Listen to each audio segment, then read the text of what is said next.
80s. It was a decade of yuppies, aerobics, Reaganomics, and really bad hair. But the 80s also gave us television characters that came into our living rooms and stayed in our hearts. Tonight on Biography really loves the 80s, Cybill Shepherd. She was a teenage model who dated Elvis, then became a Hollywood starlet and a household name as Moonlighting's Maddie Hayes. That's Cybill Shepherd, next on Biography.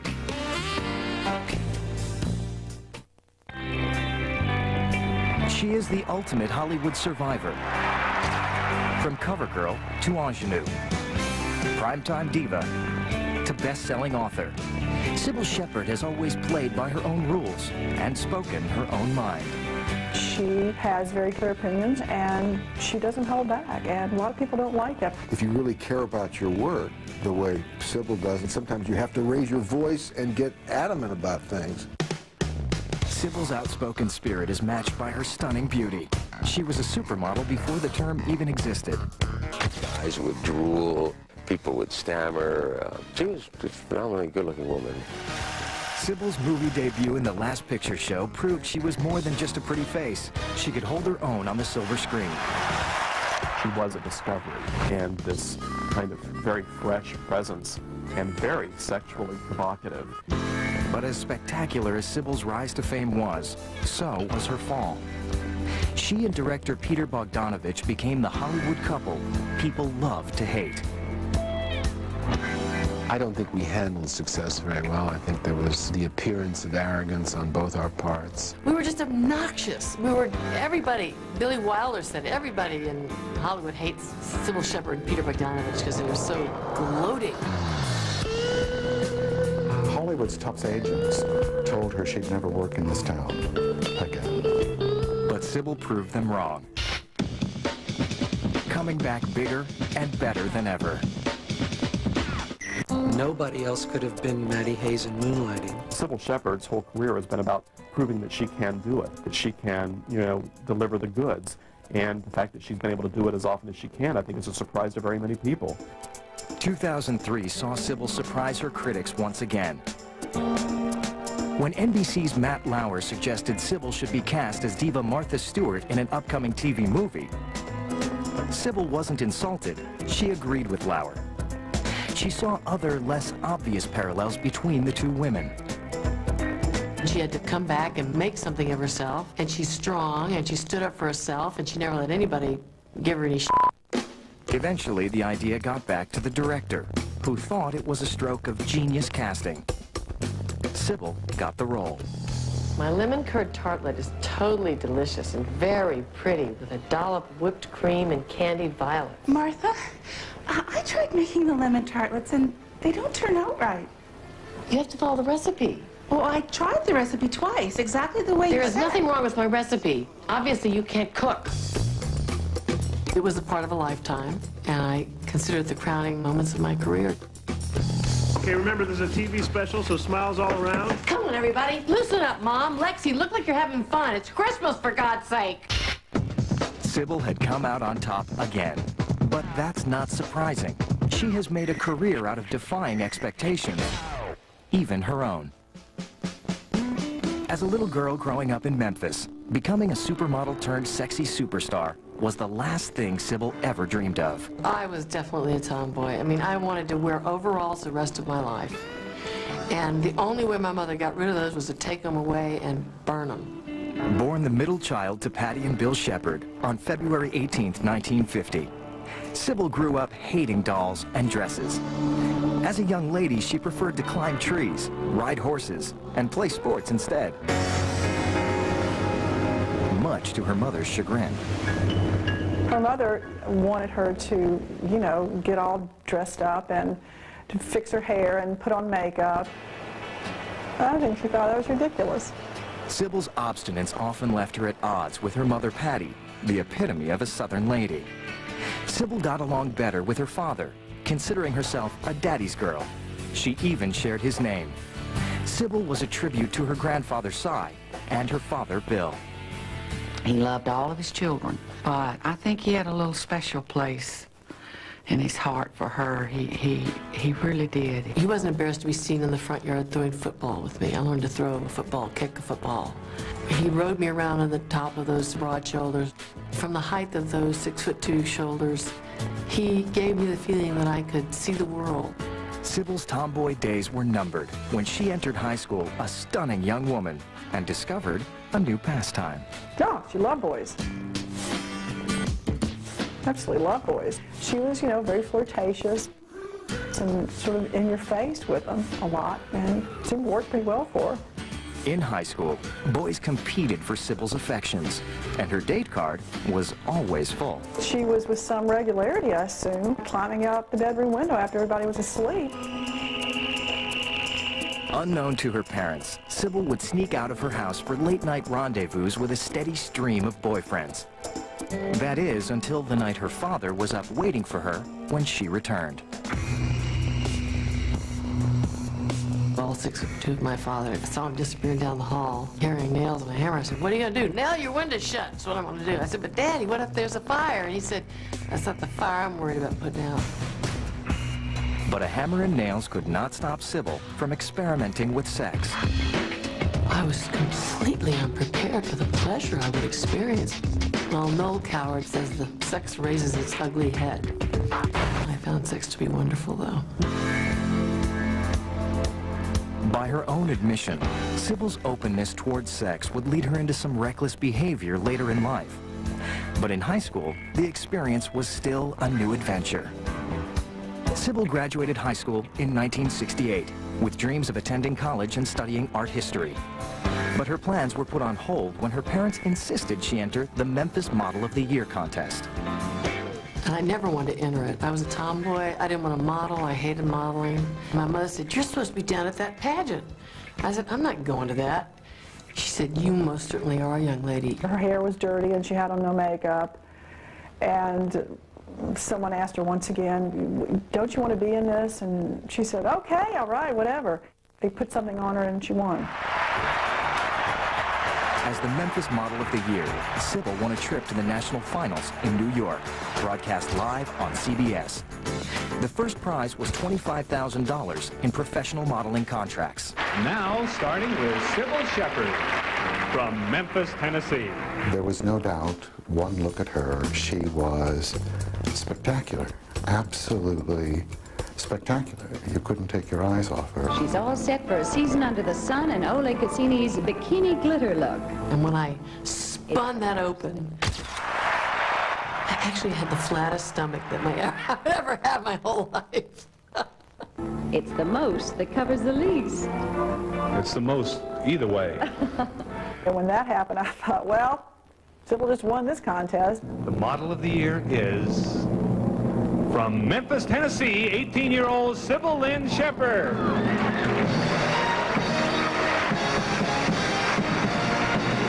She was overwhelmed. She broke into tears.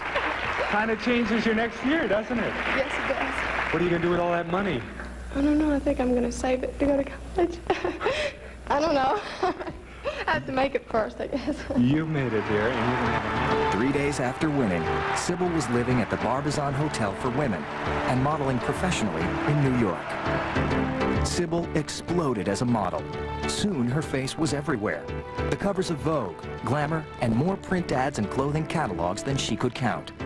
She also appeared in TV commercials from Breck shampoo to Kodak cameras. It's small enough to go anywhere. Just drop in a film cartridge and shoot, even at night. This was a Twiggy era. Instead of being a very slender, emaciated, this was a healthy woman. Cybill was an all-American, healthy, athletic girl. Cybill, the tomboy from Memphis, was now considered one of the most beautiful women in the world. But the constant emphasis on looks made her feel diminished as a person, and Cybill found the people in the industry to be less than scrupulous. I was like, what do these photographers want from me? They all want sex, they all want sex, they're all trying to give me drugs. Everybody was so weird. She hated it. She hated modeling. It was demeaning and degrading. They talked down to her and pushed her around and ordered her around. So she was so miserable, she kept saying, I've got to find something else to do. Coming Coming up. She was just so beautiful, and I think all the men fell in love with her. Cybill Shepherd connects with her co-stars. Wherever Cybill goes, there's sexual tension.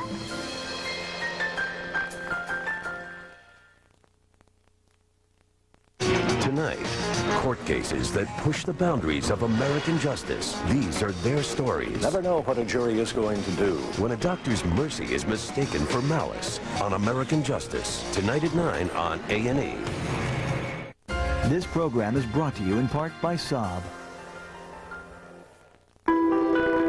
There's a state where there's fun around every corner, where all cars are turbocharged, and there's a direct link between the right foot and a smile. Maybe that's why people who test drive a Saab usually buy one. This is the state of independence.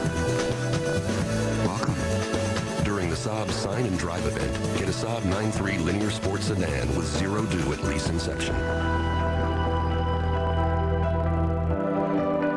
Hiding from blemishes? At my age? No way. Aveeno Clear Complexion Foaming Cleanser is designed for your adult skin with a proven blemish fighter plus moisture-rich soy, so you never have to hide. Clear Complexion Foaming Cleanser from Aveeno.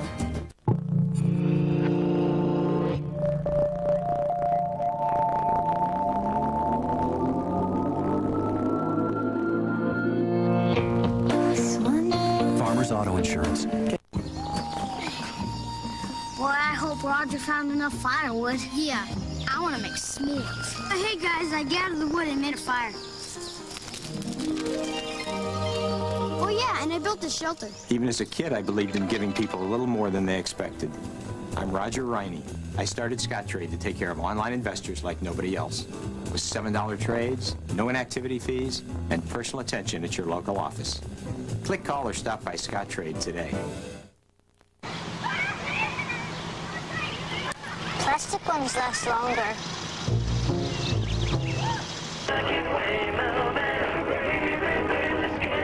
Pork bellies close steady due to speculation and demand for bacon-related products. Read me this one, Daddy. Okay, honey. The less art kids get, the more it shows. Are yours getting enough? Art. Ask for more. AmericansForTheArts.org.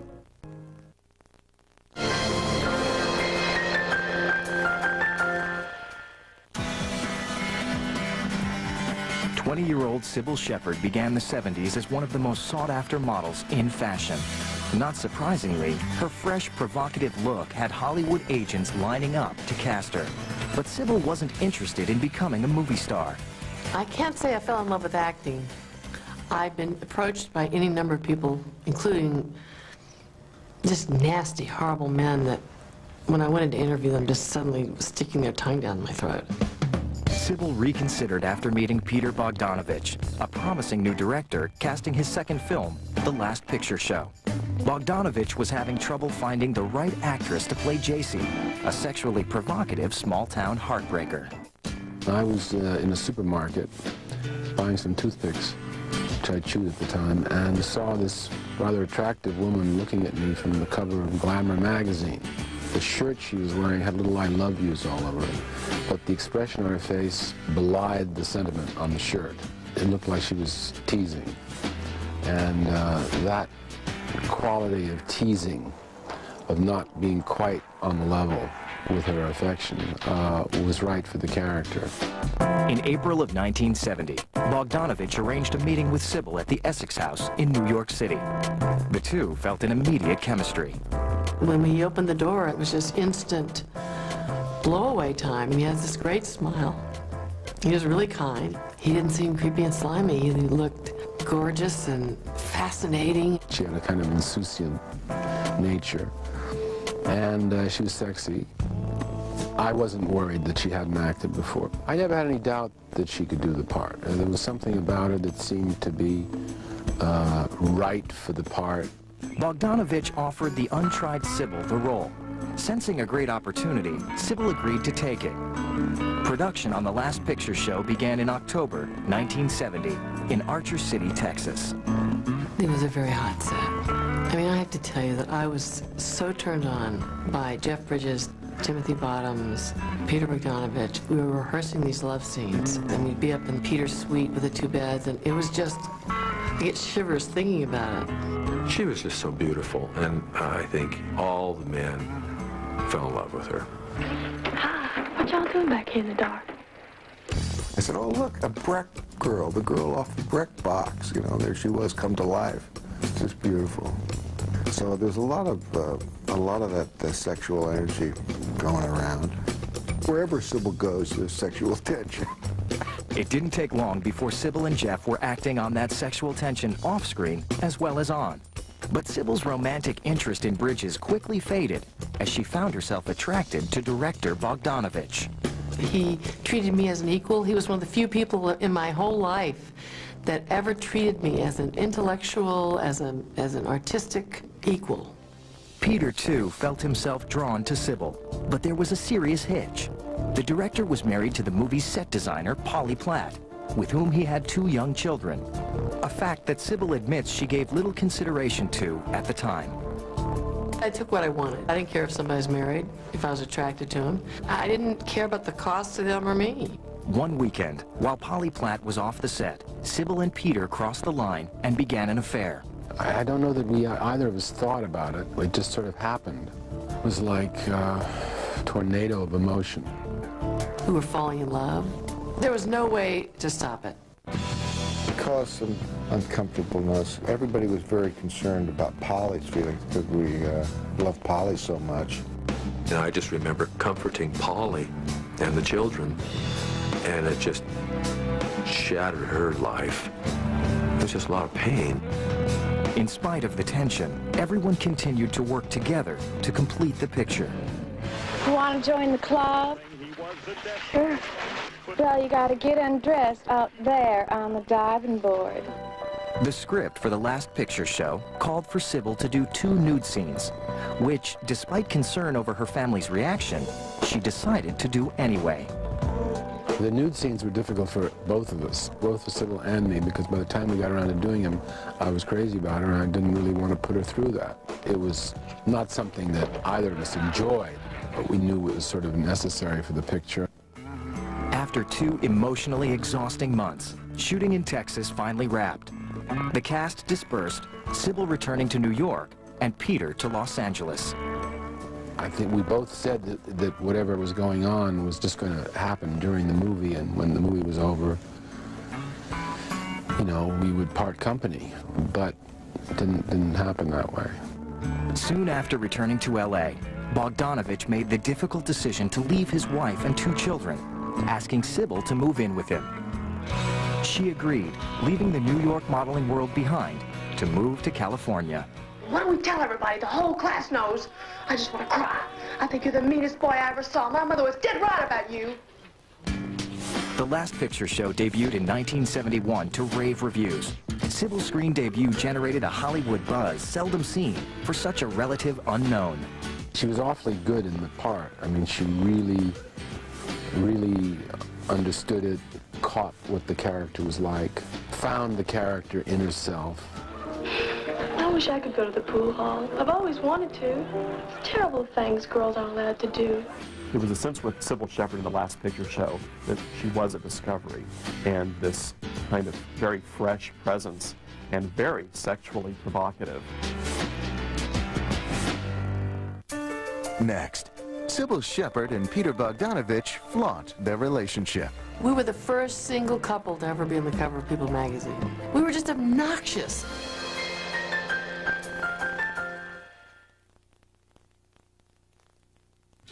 Tonight, Dallas, where a socialite's sudden death exposes a Texas-sized mystery. Physicians were baffled. Why is this woman dying? A case of skeletons in the closet. A lot of deep, dark secrets. And arsenic in the autopsy. On City Confidential, tonight at 10, only on A&E. I have never won anything in my entire life. I've never won anything. You just won a new car. A new car. You just won a new car. Go to a participating GM dealer, push the OnStar button, and play the game. Have you pushed the hot button yet? Think of this as itchy, flaky dandruff, the kind that keeps coming back. Shut it down with Neutrogena T-Gel, the #1 dermatologist-recommended shampoo to help keep persistent itching and flaking away. Shut dandruff down. Neutrogena T-Gel. It works. This is Alan. He has cancer. This is Sarah. They've been together 46 years. Way to go, sweetheart. Now go get it. This is the number they called when he was diagnosed, so they could get answers to their questions. Kiss that ball. So they could get through this together. This is the American Cancer Society. This is who to call for help. I love you. Hello, John? Oh, I lost the signal. Go forward, go forward. Hello, hello? Stop! All right, back up. Yeah, right there, that's good. Oh. My boss is gonna kill me. Searching for a wireless signal your business can count on? When we're back here. Switch to Verizon Wireless and make your business calls on the nation's most reliable wireless network. Can you hear me now? Good. For all your company's wireless needs, call 866-899-2862. Verizon Wireless. We never stop working for you. BioBits is sponsored by Aflac. Ask about it at work. The accordion might not be the sexiest instrument, but guess who's playing it? Everyone, including Angel Lucy Liu. But some might consider her the sexiest person to ever strap on the squeeze box. We'll tell you who when we return.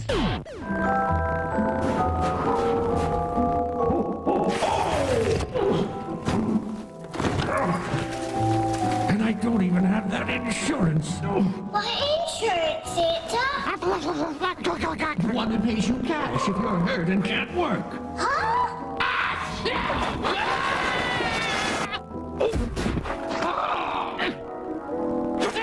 Aflac. Ask about it at work. Can you just sit down and drive? Strange but true. Supermodel Linda Evangelista loves her accordion. In fact, she demonstrated her talents in an appearance on The Tonight Show with Jay Leno. Cleaning your teeth, protecting against plaque and tartar buildup, and prevention of gingivitis is crucial. You got that, Ellie Mae? Regular use of Dentabone has been clinically shown to reduce gingivitis. Just look at the difference it made in these two dogs. I recommend Dentabone from Pedigree. You walk in, you sit down, you push a button. You have just won a new car. I'm gonna go crazy. Go to a participating GM dealer, push the OnStar button, and play the game. Have you pushed the hot button yet?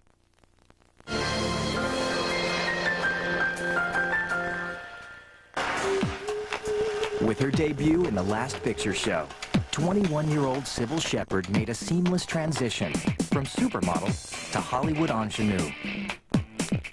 I think people were kind of hypnotized by her. I think there was a lot of sense of potential in what people saw in Cybill Shepherd.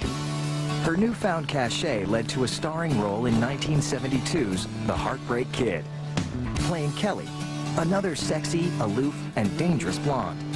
The movie was a hit. I got the cover of Life magazine shortly after either picture show or The Heartbreak Kid, and it said actress Cybill Shepherd. And that was amazing to me, that I was being called an actress.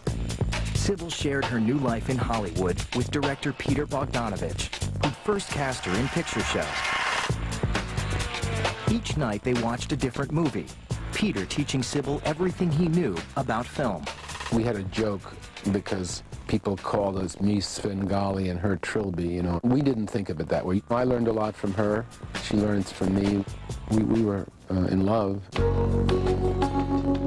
But for Cybill, love didn't necessarily mean fidelity. Though Peter had left his wife and children for her, Cybill often cheated on him. One of her more famous paramours was Elvis Presley. The King had seen her in The Last Picture Show and liked what he saw. In 1972, he tracked Cybill down while she was in Memphis visiting a friend. He wanted her to go to the movie with him. And what Elvis would do was rent a movie theater in Memphis at midnight and invite his entourage, which was called the Memphis Mafia, to come, and they would all go and watch movies until daylight, practically. And he wanted her to come. And he seemed gigantic. He was a tall man, you know. And he sat down next to me, and I was just like, oh, I can't believe this. He smelled great. He said, He leaned over, he said, "Want a piece of gum?" I said, "Yeah, I'd love one," you know, so we're both chewing around there, and I said, and he leaned back and he showed me his, he said, pearl handle revolver, his gun belt. He said, "I carry her with me everywhere I go." 2 nights later, Elvis invited her to Graceland. Cybill says the two made love, but not before she had to teach the king a certain way to please a woman. Cybill would reveal the intimate details years later on stage. And of course, you know that man loved to eat. He could sit himself down and eat a plate of chicken fried steak this big. But there was one thing Elvis wouldn't eat. I said, "Elvis, what's the matter?" He said, "Well, I don't do that." I said, "Excuse me? Would you like me to show you how?" Cybill returned to L.A., but continued to see Presley on the sly. According to Cybill, Elvis eventually bought her a ring and demanded she choose between he and that dog Bonovich guy. Cybill did, choosing Peter. She came back. So, that was that. That was that. We didn't talk about it again. Kind of flattering now that I look back on it that she chose me over Elvis. Few men can say that. Peter chose as the couple's next movie an ambitious adaptation of the Henry James novella, Daisy Miller, with Cybill as the lead. He's a splendid curry, but he can't seem to make an impression on Randall. I don't think he'll go to bed before 11. How's your aunt feeling? Critics blasted Cybill's performance, questioning whether she could act at all. Despite the movie's failure, Peter and Cybill thumbed their noses at the criticism. I think there was the appearance of arrogance on both our parts. I think in many cases it was just fear and insecurity, but it didn't come across that way to people, and so we weren't much liked at a certain period. We were so obnoxious. We were the first single couple to ever be on the cover of People magazine. We were rejoicing, we were saying, you know, living together and not being married is much sexier, and we were just obnoxious. The couple's next project, a musical comedy titled At Long Last Love, did little to repair their public image. The movie was universally panned by critics everywhere. Hollywood seemed to revel in their failure. Hollywood likes to set people up, and then when they're up there, they love to watch them, you know, fall down, and they were, you know, a product of that kind of goings-on. Even a well-received turn in Martin Scorsese's Taxi Driver could not stop Cybill's career slide. Her next 2 movies, Special Delivery and Silver Bears with Michael Caine, were flops. Hollywood's top agents told her she'd never work in this town again. And the doors closed. To make matters worse, Cybill's relationship with Peter also came to an end. I got baby fever at 28, and I wanted one with Peter, and Peter didn't want any more children. That's one of the reasons we broke up. It was a long relationship and very fulfilling in many ways, and I think both of us regretted that it came to an end the way it did. Alone for the first time in almost a decade, Cybill engaged in a series of reckless sexual affairs. I had to believe on a certain level that when I was having sex, I was out of control. As long as I was out of control, then it wasn't really me. I could still believe I was a good person. And that lasted for a very long time. After a string of one-night stands, Cybill became pregnant. Alone and without telling a soul, she had an abortion. Cybill had hit an emotional rock bottom. She decided to leave Los Angeles and go home. She had to go back to Memphis, and she had to start over again. At home, Cybill reconnected with her family and friends. One night, while out for a drink with her brother, she met an auto parts dealer and part-time musician named David Ford. He was and is a very simple man who has great heart. You know, no one loves me like that Memphis man, and we really fell in love. In the fall of 1978, Cybill found herself pregnant with David's child. The two wed on November 19th, 1978, in London, deciding to raise the child in Memphis. Turning over a new leaf, Cybill promised to be faithful to Ford. It was like, I'm not going to lie anymore. I said to my husband, David Ford, I would never lie to him, but don't ever leave me alone. I was not yet to the point where I could be without a man and be happy with myself. Clementine Shepard Ford arrived on June 29, 1979. Rejecting the traditional role of homemaker, Cybill left much of the child-rearing duties to David and assorted nannies while she looked for work. But Hollywood had little interest in Cybill Shepard. She called her former agent, who pretty much said, "You've been out of town, you might as well be dead," which I think was pretty devastating news. Undaunted, Cybill packed David and Clementine into a Winnebago and spent time doing dinner theater across the country. I knew I had a lot more to learn about acting, and the stage was going to do it for me. I was doing a national tour of lunch hour. We had an audience one night with 35 people. But I was doing my shtick, and I kept trying. Somewhere between Detroit and Denver, I was fine. Cybill also pursued another passion, singing. She formed a band with David and played cabaret clubs in New York and L.A. They hit the road playing jazz. She played clubs all the way up to New York, and he was part of the combo. In 1979, during a trip to New York, Cybill says David confessed to her he was having an affair. An ironic twist, since Cybill had finally committed herself to being faithful. Cybill was devastated. I had a feeling of a slow motion egg dropping to the floor and splattering, and I agreed to try to stick it out for 6 months, but I couldn't. Within a year, the two were divorced, splitting custody of Clementine. Cybill was now 30 years old and a single mother with little prospects of finding work. Watch out!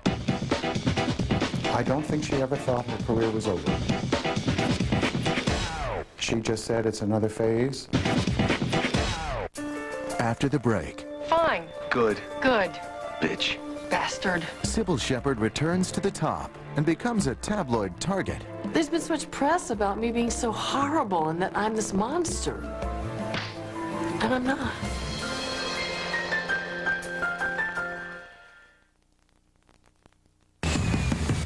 An Entertainment Weekly must. The height of reality. Who makes up this stuff? Air on Mondays at 10 on A&E. Huh?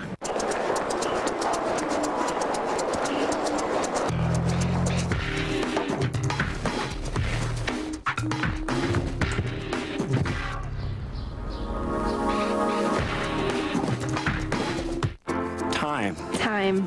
Pain is such a waste of time. I don't have time for pain. Extra strength Tylenol starts to work in as little as 10 minutes. 10. 10 is a beautiful number. Extra strength Tylenol.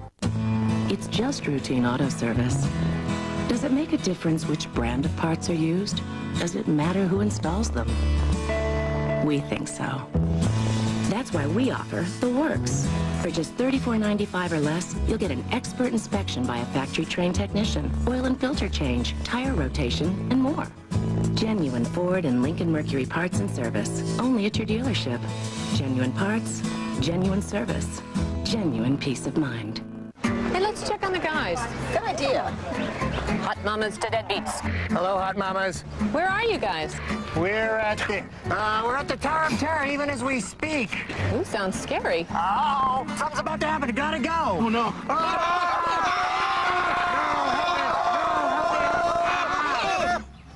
Okay, it's off.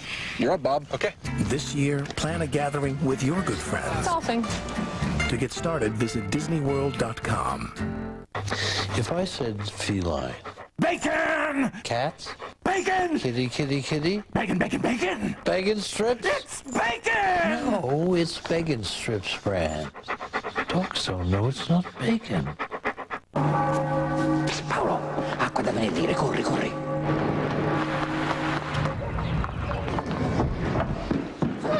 Paolo, sono in missione. Hi, I'm Chuck Norris. And I'm Christy Brinkley. For the past 2 years, you've seen Christy and me talking about the Total Gym.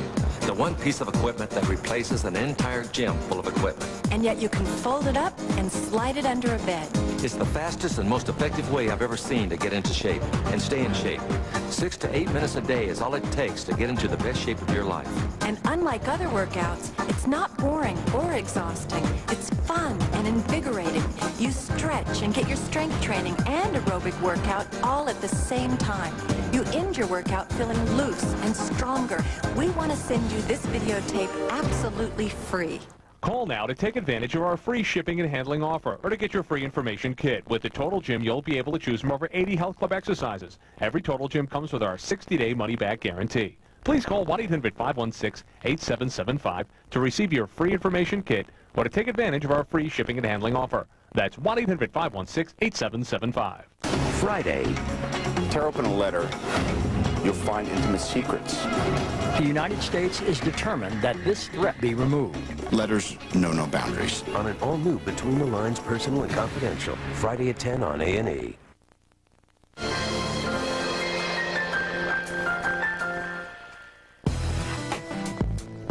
By the early 1980s, Cybill Shepherd, once a Hollywood ingenue, was unable to find work in movies or television. She wasn't the next big thing. She had basically been that, and she was that no longer. She basically was persona non grata for a while. But Cybill's luck would change in 1984. Writer Glenn Caron, who'd followed her career for some time, believed Cybill was perfect for the lead role in a television series he was developing. Called Moonlighting, the show was in the style of the screwball comedies of the 30s and 40s. I think she knew what a great opportunity this was. She was more of a veteran. She had been through it. She was no longer naive. Cybill signed on immediately. She would play Maddie Hayes, a former model who winds up running a detective agency. Cybill was given control over picking her leading man, and after a New York bartender named Bruce Willis auditioned, she gave him the nod. Everyone agreed. Choosing Bruce Willis, that wasn't a bad choice.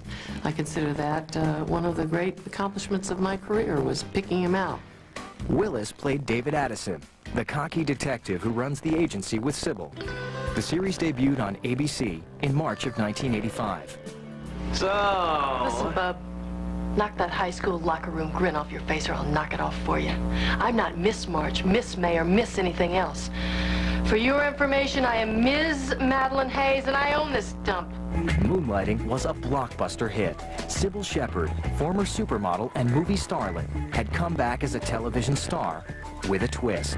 She was funny, too.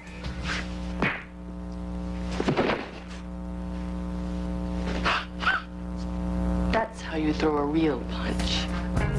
The reason that Moonlighting was so important and why I grabbed at it was because it gave me a chance to do action. I loved doing stunts and climbing things, sending up my image as the glamour queen. The comedic experience Cybill gained doing dinner theater had finally paid off. Moonlighting's success also owed much to the on-screen chemistry between Cybill and Bruce. Fine. Good. Good. Bitch. Bastard. It was also the will they or won't they, when are they ever going to get it on? Though the two would eventually consummate the relationship on-screen, off-screen it never happened. Cybill had better luck with another Bruce, her chiropractor Bruce Oppenheim. Cybill had seen him for debilitating headaches. His treatment stopped the pain, and his humor made Cybill laugh. He has a very, very, very funny and strange sense of humor. Very kind man, very giving man, very intelligent, and I was very attracted to him. I definitely think we had an attraction, you know, from the beginning. And I just thought she was just a really sweet person. Cybill and the other Bruce fell in love, and on March 1st, 1987, they were wed. We had a Japanese-style wedding. We were wearing kimonos. I guess we were in our Japanese theme at the time, you know, sushi, green tea, high floors, whatever. So it was fun. It was fun. Soon after, Cybill received unbelievable news. At 37 years old, she was pregnant with twins. On October 6, 1987, Molly, Ariel, and Cyrus Zachariah were safely delivered. Cybill wasted no time in getting back to work, but not everyone on the set was happy about Maddie Hayes becoming a mom. All the writers on the show knew that it would pose challenges and even problems, because it played a little havoc with the production schedule and made things more difficult. Cybill says her pregnancy caused differences between herself and Glenn Caron, the creator of the show. We really differed in how that pregnancy should be dealt with. He wanted me to not tell who the father was and marry some wimp that I meet on the train, and I felt that was totally uncharacteristic of Maddie. I'm really glad I stood up for my character. It was the right thing to do. I wish I'd done it more. And when I did try to, he reminded me I was not a producer. I was just an actor. Cybill's desire to be heard became fodder for the tabloid press. When she fought back, it became, you know, rumors, tabloid, grist for the mill, that she was a hard person to work with, and did you really want to work with her? Was she really going to be worth the trouble? If you're the lead character in a series, the pressure is immense, and if you really care about your work the way Cybill does, sometimes you have to raise your voice and get adamant about things. There's been so much press about me being so horrible and that I'm this monster. And I'm not. You know, that's what people say. It's not that I'm not strong, but I'm not mean. I'm not hard to work with. I think one of my greatest talents is collaboration. But by 1988, show creator Glenn Caron left the series amid rumors of continuing conflict with Cybill. With Caron gone, the quality of the show gradually declined over the next 2 seasons, as did viewer interest. Stories of squabbling on the set between the stars, writers, and producers became commonplace, moonlighting ground to an exhaustive halt in 1989. The end of Moonlighting was not the only crushing blow for Cybill. Her marriage to Bruce Oppenheim ended as well. I think my mom and Bruce were very in love. And, you know, it didn't work out because it didn't, and certain things just don't. Divorce is ugly at best, you know, and, you know, there were issues about the children, and she had her thoughts, and I had my thoughts. It was a very bitter divorce, but we have now come to a tremendous understanding of each other, and we get along really great. Cybill was now almost 40, again a single mother, this time of 3, and again out of work. If it did anything, it probably just supercharged her to get out there and show herself and everybody else that, oh no, I'm still here and I'm still going to be working. In order to diffuse tension on the set of Moonlighting, Cybill Shepherd sent a dartboard with her face on it to Bruce Willis.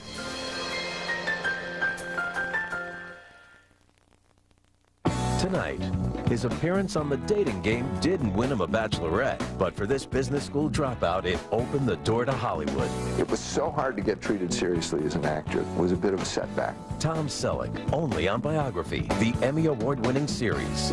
Tonight at 8 on A&E. Well, time for aerobics. Let's go. Oceaneers Club. We'll be at the beach. Are you going to be okay by yourself? Oh, yeah. I got a whole list of things I want to do.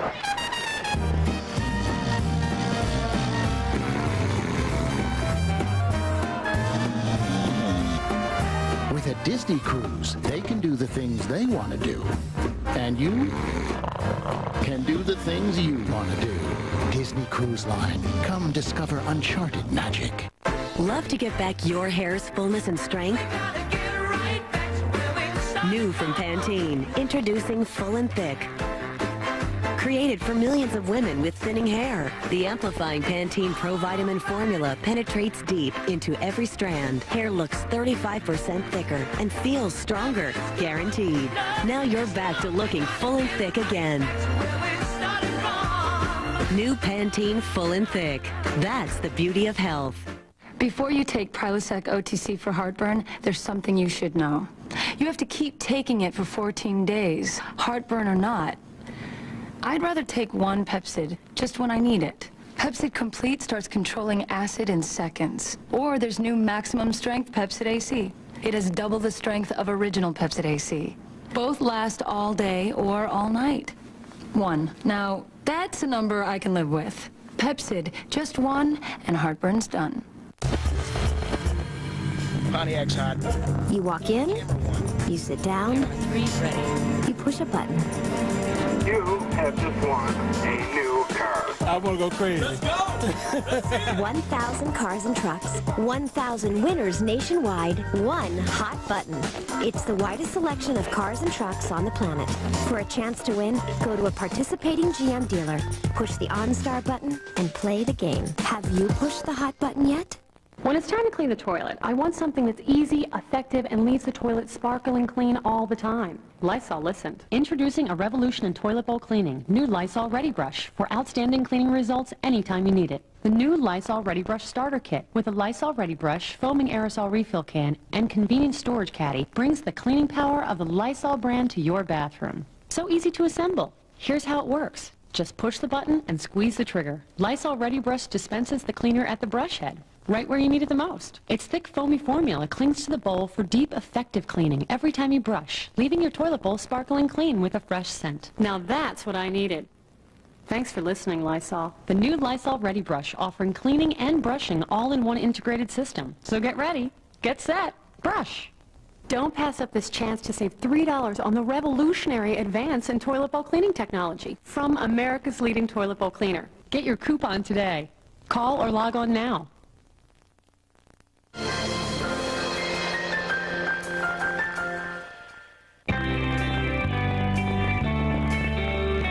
In 1990, Cybill Shepherd turned 40 years old. Her first project of the new decade gave her an opportunity to reflect on how far she'd come. Texasville was a sequel to The Last Picture Show. Set 30 years later, the movie reunited Cybill with the original cast and former lover Peter Bogdanovich, who again directed. Texasville was a very hard picture for me. Going back to the location of my first film 20 years ago, working with a director that I lived with for 8.5 years, and having to look at myself in The Last Picture Show and see how I've changed. Texasville, though an emotional reunion for Cybill, did little at the box office. Her career had once again hit a slump. Not one to stay idle for long, Cybill returned to singing cabaret. Talk Memphis to me, and you'll see. While playing a 3-week engagement at New York's Rainbow and Stars, she fell for piano player Robert Martin. I can see the moon. Both had kind of a youthful spirit to them, and both of them were passionate about music. That was how they came together.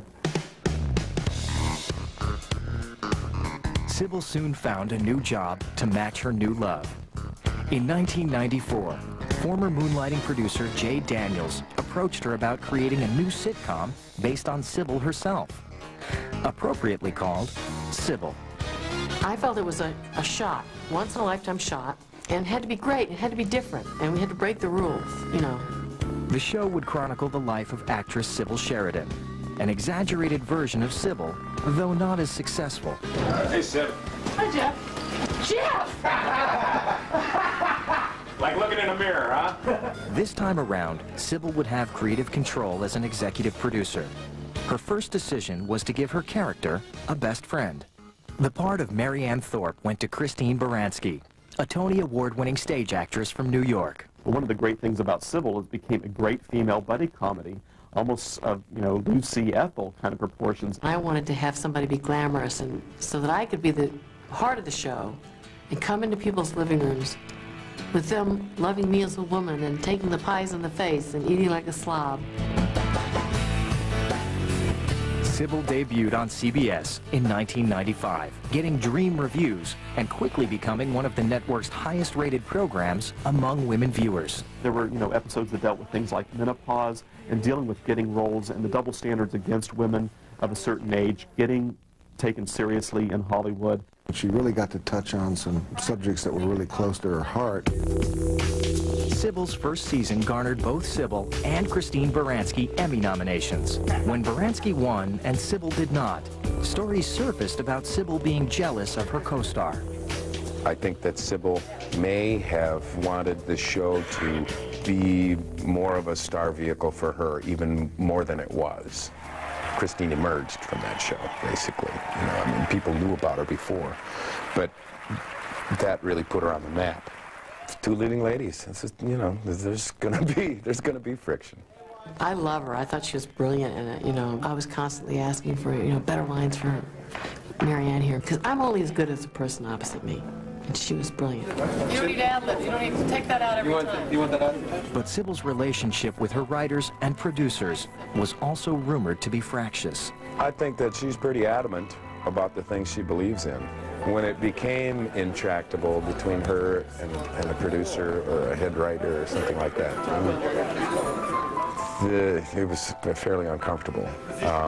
There were some people that went away. Over its next 3 seasons, Cybill became a revolving door for writers and producers. The fact that writers left fleeing for their lives and producers were canned and creative turmoil was the norm.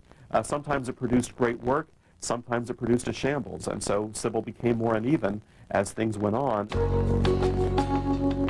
In the spring of 1998, CBS decided to drop the sitcom from its fall season. In April, after 86 episodes, the last episode of Cybill was shot. You know, the way the Cybill show ended, it was like it fell off the face of the earth. There was no goodbye to it. It disappeared. They didn't try to sell it into syndication. They let it sit there for years. This was very destructive to my career. But Cybill's bad luck was just beginning. Within a week of shooting the final episode, she awoke one morning to intense stomach pains.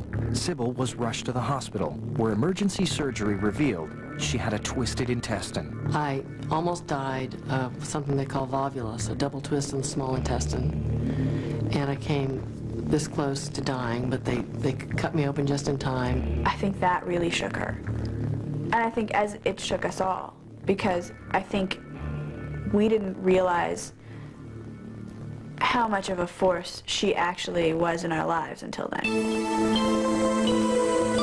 But that wasn't all. For the past several months, Cybill and boyfriend Robert Martin had been having problems, which they hoped to resolve through counseling. We were in couple therapy, and he said, you know, I can't do this anymore. And I said, what do you mean, therapy? And I thought he meant therapy. In October of 1998, Cybill's relationship with Martin, her partner of 5 years, came to an end. I think that she went into this relationship thinking it was certainly one that was going to endure. I think she saw him as a very much a potential life partner. She was just heartbroken.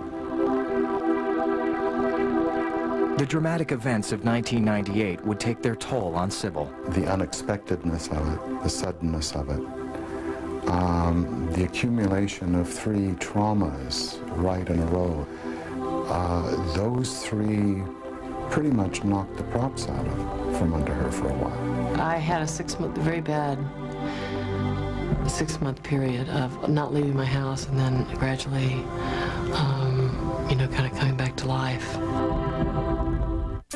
Which is your favorite Cybill Shepherd character? Visit Biography.com and take our quick poll.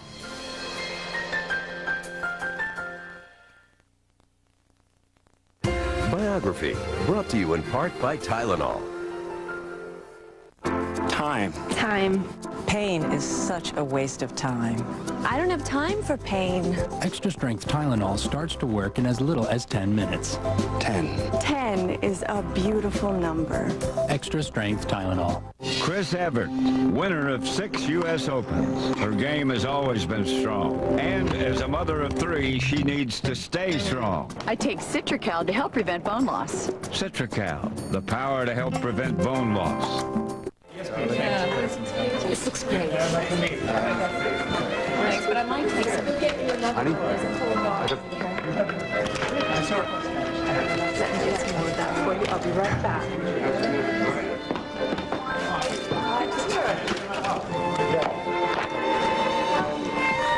You know, we're gonna have to break it in sooner or later.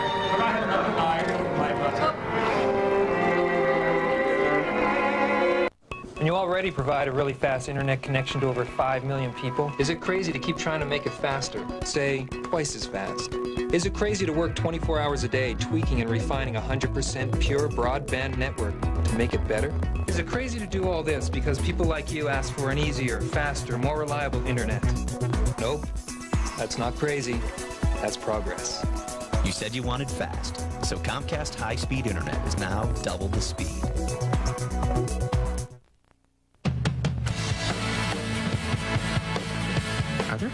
actually obsess over the internet? Over how fast it goes? How easy it is? Are there really people who dedicate their nights and weekends and mornings and afternoons just to make the internet more fun? You better believe it. Comcast. Free. If I'm having a good time, the passenger will have a good time. Senora, that's divinely. Be as queer as I want to be. And nobody gives a... Airline, Mondays at 10 on A&E. You ought to be on TV. Huh?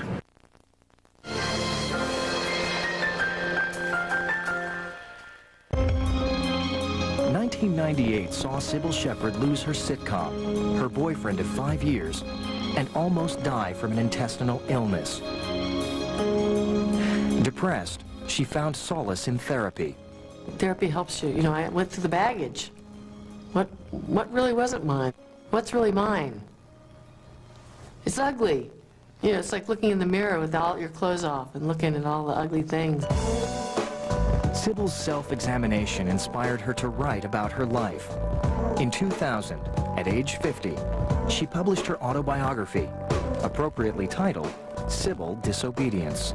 Her book was a bold move, but it was the only book she could write. And she could not tell her life story without being truthful. Warts and all.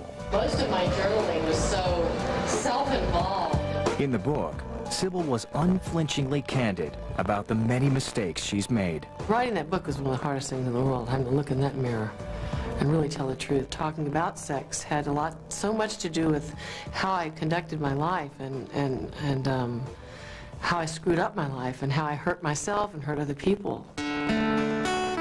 One person who politely refused to read the book was Cybill's father, Bill, though the two were extremely close. She had great relationships with her father. Her father used to teach her how to play ball and used to do everything. I mean, they were very, very close. In August of 2001, Cybill's father suffered a brain aneurysm. After a painful 2 months in which he was kept alive on a ventilator, Cybill and the Shepherd family made the difficult decision to let him go. And it was hard. We got together to pull those tubes. But when we buried his ashes, we buried him 6 months later. It wiped my world out. When my grandfather died, my mom was a mess.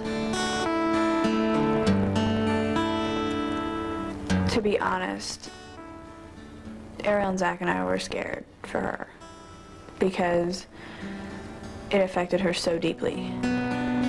In the wake of her father's death, Cybill turned to the one thing that's always made her feel better: singing.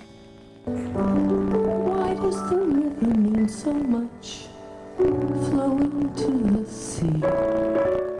I sing when I'm happy, I sing when I'm sad. It's my heart. I can't help but sing. I'm a songbird. So little that's real. Recently, Cybill has been devoting more time to her music, taking her cabaret act on the road.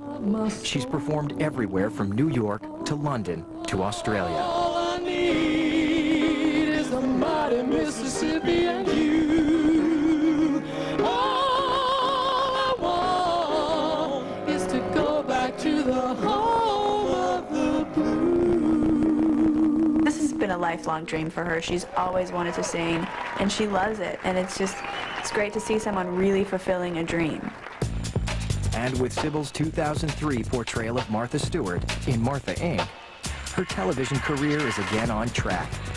She recently added talk show host to her list of credits, spending a season as host of Men Are From Mars, Women Are From Venus. What's going to happen if they reduce their childhood? I feel that life is so short that I really want to do things that only I can do. The future? I think it could be almost anything she wanted. She has a capacity for reinventing herself. Each decade of her life seems to bring something else to the forefront. I think her best work is in front of her. I think she will mature as a person, as an actress, in the most intriguing way. I'm holding my breath. I can't wait to see what she next gives us. My mother is going to do everything. I don't see her slowing down until she's dead. But I think she really is enjoying the changes that life brings. I think she's happy, and I think she's just excited about what's around the bend. Biography Really Loves the 80s continues tomorrow with Tom Selleck. Television's sexiest private eye is now in the role of television producer. That's Tom Selleck, Wednesday.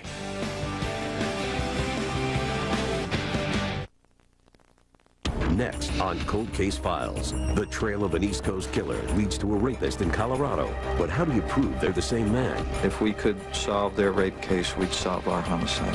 On Cold Case Files, next on A&E. American Justice, Wednesdays at 9, only on A&E. Love to hate. I don't think we handled success very well. I think there was the appearance of arrogance on both our parts. We were just obnoxious. Everybody, Billy Wilder said, everybody in Hollywood hates Cybill Shepherd and Peter Bogdanovich because they were so gloating. Hollywood's top agents told her she'd never work in this town again. But Cybill proved them wrong.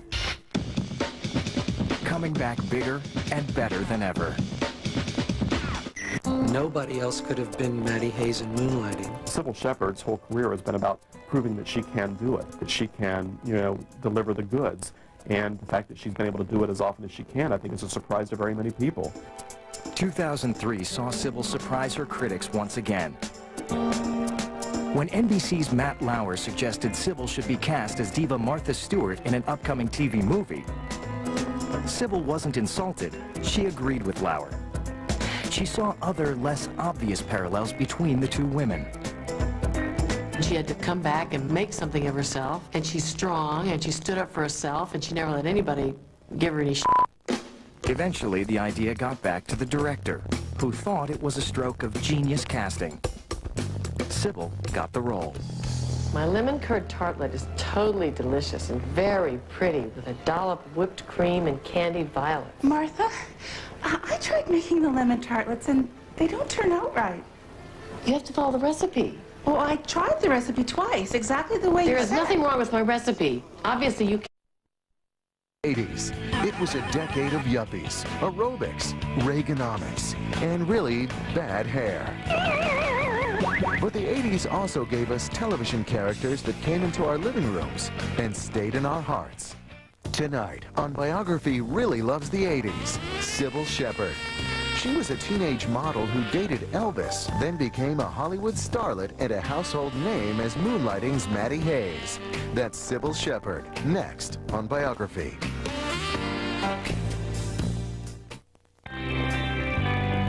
She is the ultimate Hollywood survivor. From cover girl to ingenue, primetime diva to best-selling author, Cybill Shepherd has always played by her own rules and spoken her own mind. She has very clear opinions, and she doesn't hold back, and a lot of people don't like that. If you really care about your work the way Cybill does, and sometimes you have to raise your voice and get adamant about things.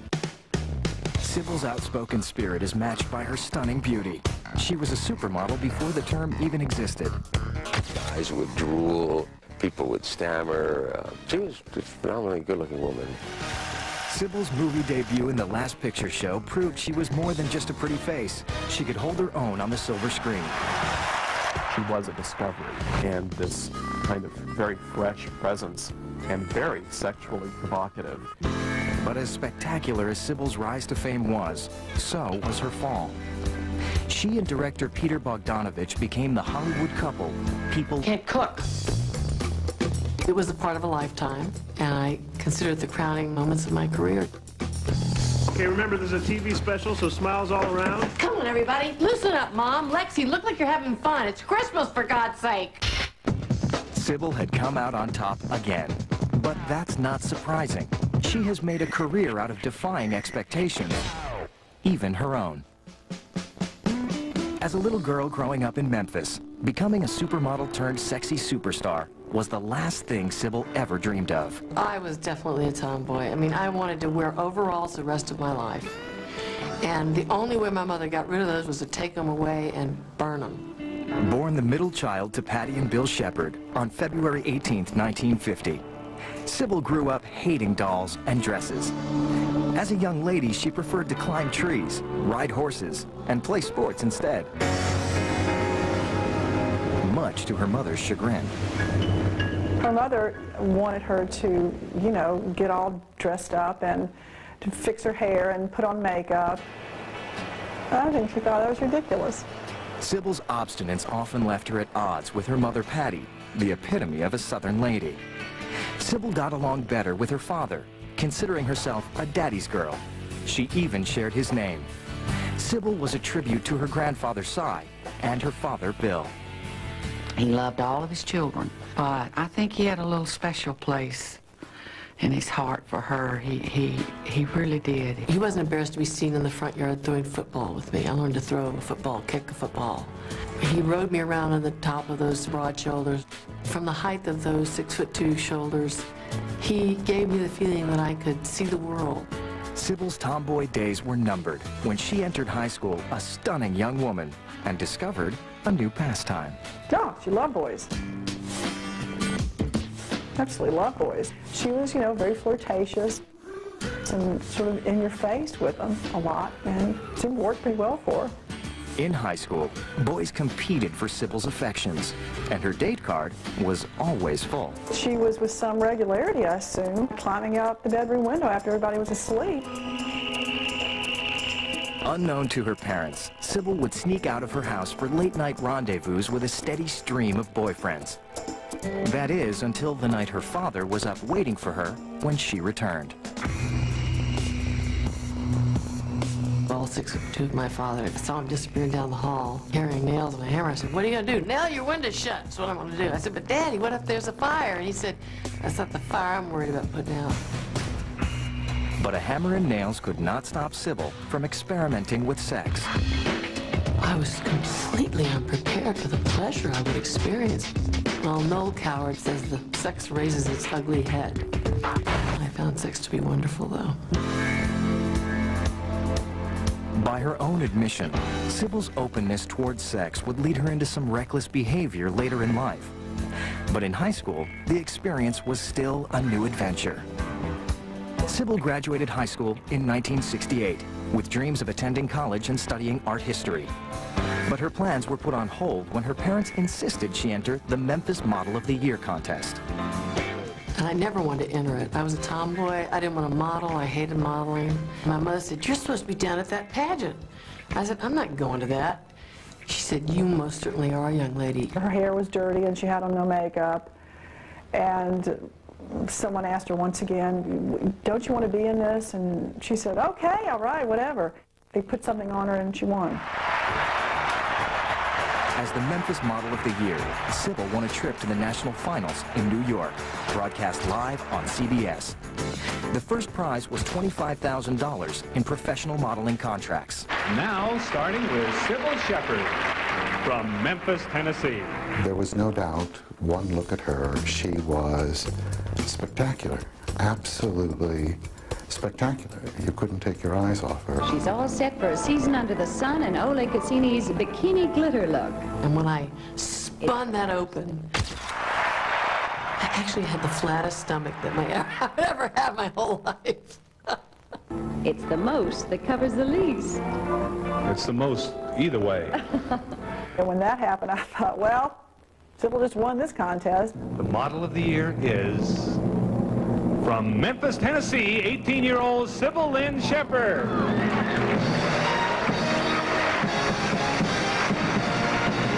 She was overwhelmed. She broke into tears. Kind of changes